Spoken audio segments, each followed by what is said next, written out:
Hello, you're listening to Infinite Truth in Motion, episode 12. I've been thinking about how much information we consume every single day. Some of it is useful, some of it is interesting, some of it, I honestly don't know why it exists, but it does. One person tells us this is the way, another person tells us that is the way. Then someone else appears 5 minutes later to explain with great confidence why both of them are wrong or why both of them are right. It's almost impressive. We have access to more information than ever before, so much more.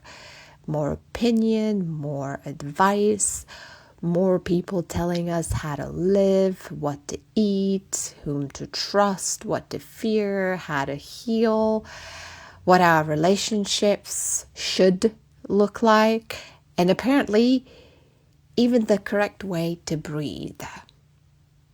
And breathing was going fairly well before all of this. So perhaps the question is no longer, where can I find an answer?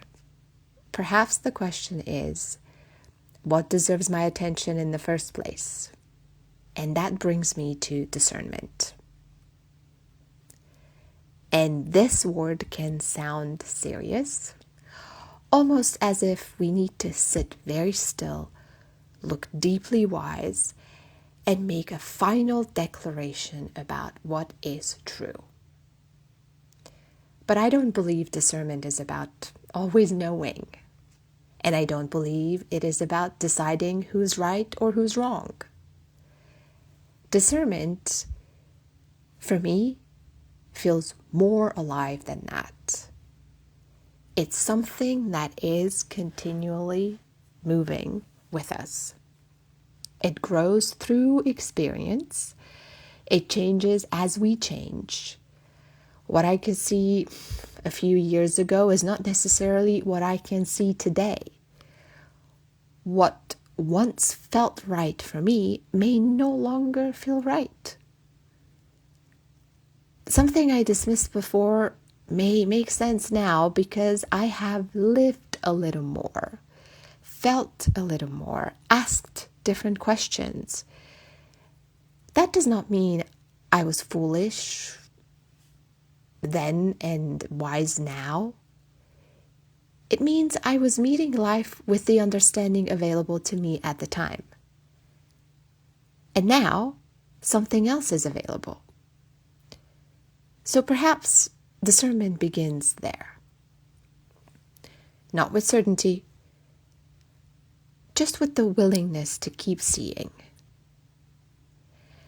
There was a time when I believed discernment happened mainly in the mind. We gather information, we examine the facts, we compare the possibilities, we make the lists, we make another list about the first list. Guilty of that. And then, if we are anything like me, we may question the entire list. Our mind is extraordinary. It helps us reason, notice patterns, ask questions, and imagine what could happen next. But the mind also tells stories, very convincing stories. Examples are many.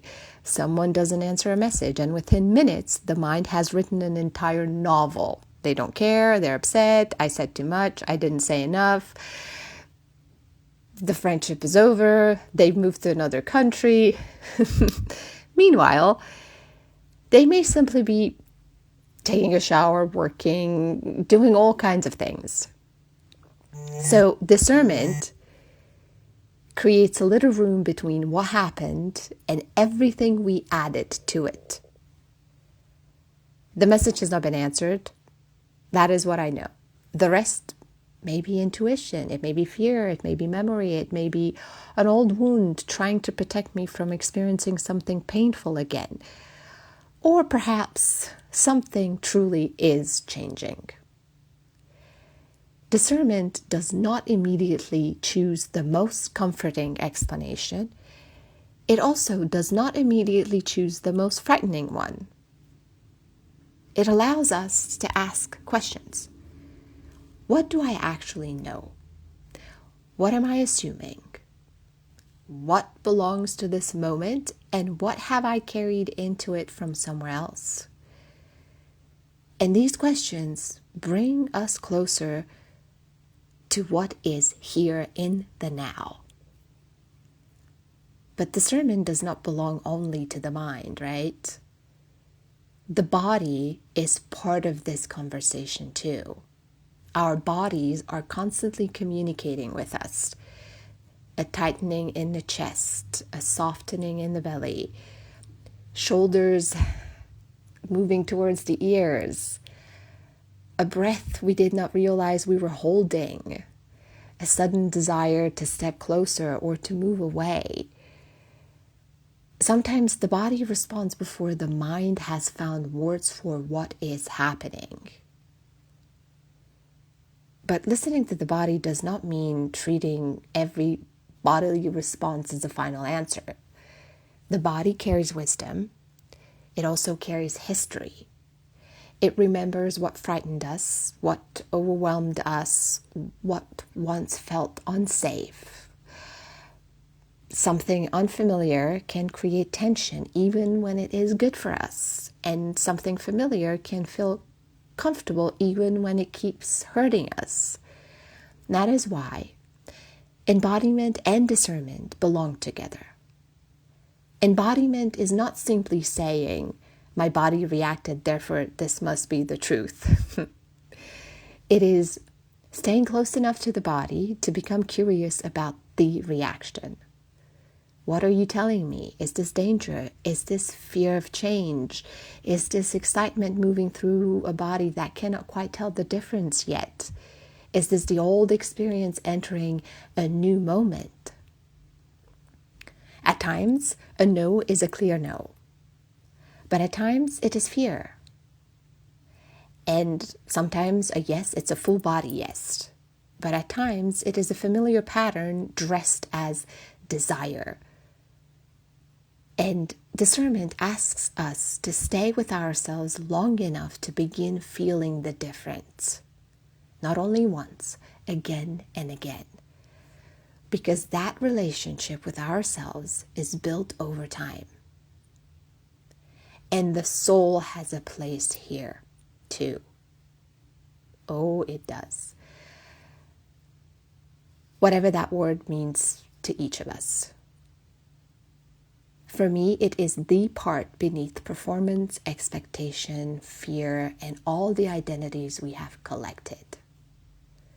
The part that does not need to shout. The part that may not have an argument or a 5-step plan. It simply knows when something belongs, and it knows when something does not. But hearing that quieter knowing can be difficult when everything else inside and around us is loud. When the nervous system is overwhelmed, everything can feel urgent. Notifications seem important, almost all of them. Opinions require a response. Emotions appear to need immediate action. Decisions feel like as if, could alter the entire direction of our lives.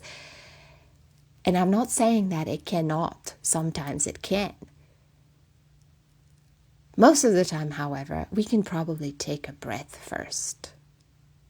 And discernment gives us that breath. And not so we can avoid life. Instead, so we can meet what is actually happening rather than reacting only to the noise surrounding it. This is one of the reasons I return to nature. The ocean water does not tell me what to believe. The trees does not need me to agree with them. The birds sometimes may be very loud, but at least they are not trying to sell me or, guide me through a morning routine.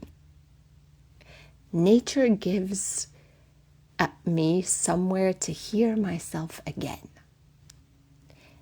And it's not because it hands me a direct answer, mostly because it asks for nothing.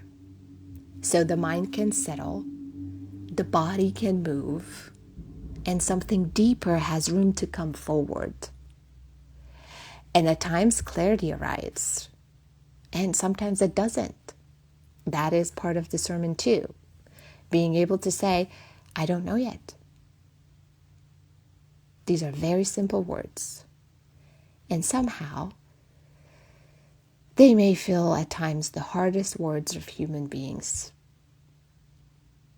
for actually saying it. We're often encouraged to form an opinion immediately. Choose a side, make a decision, respond now. Know who someone is after one interaction. Know what an experience means while we're still inside it. But some truths need a little time. Some answers change when the emotion settles. Decisions become clearer after sleep, movement, silence, tears, a conversation, or simply gratitude for another day of being alive. And waiting for clarity is not always avoidance. Sometimes it's actually wisdom. And sometimes discernment does ask us to move before we have certainty. We may not know exactly where something will lead, but we know enough for the next choice. Enough to have the conversation, to leave, to stay a little longer, to ask another question, to admit that what once worked no longer does. Discernment, however, is not a guarantee that we will never choose something difficult or painful. It does not remove uncertainty. It does not protect us from every mistake. We can listen deeply and still discover that we misunderstood. We can choose with everything we know today and see something completely different tomorrow. That doesn't mean discernment failed. Perhaps the experience itself becomes part of our discernment. It teaches us, it changes what we notice, it gives the body a new language, and it gives the mind new information, while also it brings the soul into a deeper conversation with this life. And this is where discernment becomes part of infinite truth in motion. Because truth is not always one answer waiting somewhere for us to find it. Truth unfolds as we live. Something can be true for one chapter and no longer belong in the next. We can understand an experience one way while we're living it, and differently after we have moved through it. We can change our minds without betraying ourselves. We can discover that what felt like a wrong turn showed us something we needed to see. We can also admit that we knew something all along and were not yet ready to meet it. All of that is part of seeing clearly. Discernment is not standing outside life with all the answers. It is being fully inside life while remaining in conversation with it. Mind, body, soul. What do I know? What do I feel? What am I sensing beneath the fear, the desire, the conditioning, and the opinions around me? What is this moment asking me to notice? And am I willing to listen even if the answer is not the one I wanted? I believe this last question matters because discernment is not only hearing our inner truth when it agrees with our plans, it's hearing it when it changes them. It is noticing when we're trying to force a yes, when we're explaining away a no. when we keep collecting opinions because none of them have given us permission to choose what we already know. And perhaps we do not always need another opinion. We may just need enough space to hear the one life has been quietly forming within us. So, the next time something asks for your attention, your belief, your trust, or your choice, maybe you don't rush. Let the mind ask its many questions. Let the body speak. And let the soul have room as well. Notice what is fact, what is fear, what is familiar. Notice what remains when the first reaction passes. And if the answer changes later, meet that truth as well. Because discernment is not a destination we reach. It is a relationship we continue building with ourselves and with life. We listen, we choose, we experience, we learn, we listen again. And that is infinite truth in motion. I'll talk to you in the next episode. Thank you for being here.